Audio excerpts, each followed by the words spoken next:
شیعہ صحابہ کو برا بھلا کیوں کہتے ہیں، خاص طور پر اصحاب ثلاثہ کو؟ نہیں کہتے. سوشل میڈیا بھرا پڑا ہے، لوگ تبرہ بھی کرتے ہیں. اگر آپ بات کرتے ہیں کہ کچھ لوگوں کی، ہم نہیں کہتے برا بھلا. آپ کس کو کہتے ہیں؟ سب و شتم کہتے ہیں. سب و شتم اسلام کے خلاف.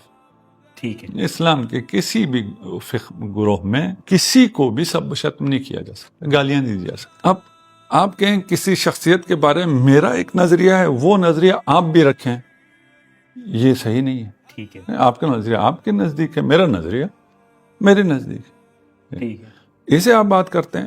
اس کے علاوہ اگر کوئی غیر اخلاقی زبان کسی کے لیے بھی استعمال کرتا ہے، وہ مکتب اہل بیت کے، اخلاق اہل بیت کے خلاف. جتنا اسے باقی لوگ کنڈم کریں گے اتنا ہم بھی کنڈم کریں گے. رہ گیا کہ گالم گلوچ اور یہ غیر اخلاقی چیزیں مسلم معاشرے میں نہیں ہیں، تو آپ کیا کہیں گے؟ یہ اسلام کا حصہ ہے؟ نہیں، اسلام کا حصہ نہیں ہے. مسلمانوں میں یہ باتیں ہیں. آپ کہیں جی ہم بازار میں جاتے ہیں تو یہ غیر اخلاقی حرکتیں، یہ غیر اخلاقی زبان، ٹھیک ہے نا، یہ گالم گلوچ یہ عام ہے. ٹھیک ہے. بازار میں، معاشرے میں، اس کا مطلب ہے اسلام میں ہے. ہم کہیں نہیں، اسلام میں نہیں ہے. لوگ جو کرتے ہیں غلط کرتے ہیں. آپ بھی یہی بات تشیع کے بارے میں کہہ رہے ہیں. آپ کہہ رہے ہیں ہے تو جو لوگ انجام دیتے ہیں اس کا مکتب ذمہ دار نہیں.